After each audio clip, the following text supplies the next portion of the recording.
بھی تشدد کے زمرے میں آتا ہے. یہ بھی تشدد ہی کی ایک صورت ہے کہ کسی خاتون کو ناشائستہ میسج کیے جائیں وغیرہ وغیرہ. اس کی تقریر پر خوب تالیاں بجیں. ہر کوئی اس کے موقف اور سماجی کردار کی تعریف کر رہا تھا. زرینہ بھی دل ہی دل میں اس کے اخلاق اور کردار سے متاثر ہو کر سوچ رہی تھی کہ کاش معاشرے کے سب مرد ایسی مثبت سوچ کے حامل بن جائیں تو عورتوں کے لیے کوئی مسئلہ ہی نہ ہو. گھر پہنچ کر زرینہ نے گھر کے کام کاج سے فراغت پا کر چائے کی چسکی لیتے ہوئے آج کے پروگرام کی صورتحال جاننے کے لیے موبائل پر فیس بک آن کیا تو میسنجر پر سلمانی نامی شخص کا پیغام موصول ہوا. تصویر دیکھ کر وہ اسے پہچان لی تھی. اس نے میسج پڑھنا شروع کیا. لکھا تھا: محترمہ، جانتا ہوں کہ آپ کو کسی کا میسج کرنا سخت ناپسند ہے، مگر اپنے دل کا کیا کروں جو آپ کا حسن دیکھ کر دھڑکنا بھول گیا ہے. اسی دل کے ہاتھوں مجبور ہو کر میں نے آپ کو صرف یہ بتانے کے لیے میسج کیا ہے کہ آپ بے حد حسین ہیں.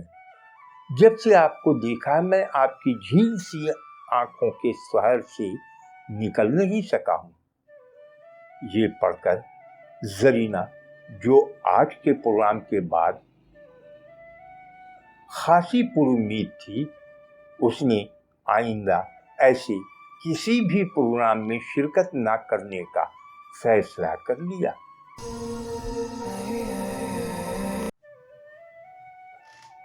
اور اب سنتے ہیں صفدر علی حیدری کا افسانچہ خوف. کال بیل کی آواز سن کر وہ مین گیٹ کی طرف بڑھ گیا، مگر ابھی آدھے راستے میں ہی تھا کہ ٹھٹک گیا. کچھ دیر کھڑا سوچتا رہا اور پھر واپس دوڑا، مگر کمرے میں داخل ہونے سے پہلے اپنی بیوی سے زور سے ٹکرا گیا. اوہو، سوری میری جان، وہ دراصل میرا فون نہیں مل رہا. میں بھی اپنا فون ڈھونڈ رہی ہوں، ملتا ہے تو میں کال کرتی ہوں. وہ کمرے میں آیا تو ایک اطمینان بھری سانس اس کے منہ سے خارج ہوئی. سیل فون کی لائٹ آف تھی.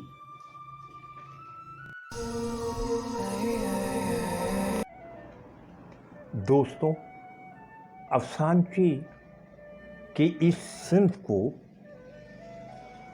آگے بڑھانے کی سعی کیے جا رہا ہوں. آپ بھی اپنے دوستوں کو راغب کریں کہ وہ چینل کو سبسکرائب کریں. چینل سبسکرائب کرنے کے بعد لال گھنٹی کا بٹن ضرور دبائیں. امریکہ سے تشریف لانے والے قلمکار محترم امین بیانی کا تعارف نشست میں جاوید جاگ کی زبانی. نشست کا ایک حصہ آپ نے گزشتہ ویڈیو میں دیکھا، دوسرا حصہ ملاحظہ فرمائیں. ماہانہ جو بیٹھک ہوتی ہے ہم سب دوستوں کی، اس بیٹھک کی خاص بات یہ ہے کہ آج ہمارے ساتھ ایک نئے مہمان ہیں جو کہ دیار غیر سے تشریف لائے ہیں، ہزاروں میل دور سے. بنیادی طور پہ تو کراچی سے ہی ان کا تعلق ہے، نہ صرف کراچی سے ان کا تعلق ہے بلکہ ابھی بھی کراچی ان میں رچا بسا ہے ہر طرح سے. امین بھایانی ان کا نام ہے اور فیس بک کے اور سوشل میڈیا کے حلقوں کے لے کر کے یہ انتہائی معروف اور قابل احترام نام ہے. امین بھایانی بنیادی طور پہ ایک افسانہ نگار ہے. 2016 میں بھاٹی گیٹ کا روبن گوش، یہ ان کا پہلا مجموعہ آیا تھا. اس کے بعد پھر بے چین شہر کی پرسکون لڑکی، اور دین اس کے بعد بند خواب کے دروازے، 3 خوابوں کے بند دروازے، 3 ان کے افسانوں کے مجموعے آ چکے ہیں، اور چوتھا ابھی جو ہے وہ انشاءاللہ اگلے سال آ جائے گا. تو یہ ہے کہ 5 سالوں میں یہ چوتھا ان کا آ رہا ہے، اور یہ ان کی مقبولیت آیا ہے اس میں کہ کس طرح سے ہاتھوں ہاتھ ان کے ماشاءاللہ ایڈیشنز ختم ہوتے ہیں. امین بھیانی کراچی کے اولڈ سٹی ایریا کھارادن میں اسکولنگ بھی وہیں کی، پیدا بھی وہاں ہوئے. خوش نصیب اس طرح سے ہیں کہ جب آنکھ کھولی تو گھر میں انہوں نے بڑا علمی ماحول دیکھا. ان کے والد جو ہے وہ اس وقت کراچی میں گجراتی اخبارات نکلتے تھے ملت اور ڈان کے نام سے، تو وہاں پر جو ہے وہ لکھتے رہے. ان کے بڑے قابل لکھنے والوں میں سے تھے. تو ظاہر ہے جب کتابیں دیکھ کے وہ پلے بڑھے تو ایک رجحان اس طرف ہونا ایک فطری سی بات تھی.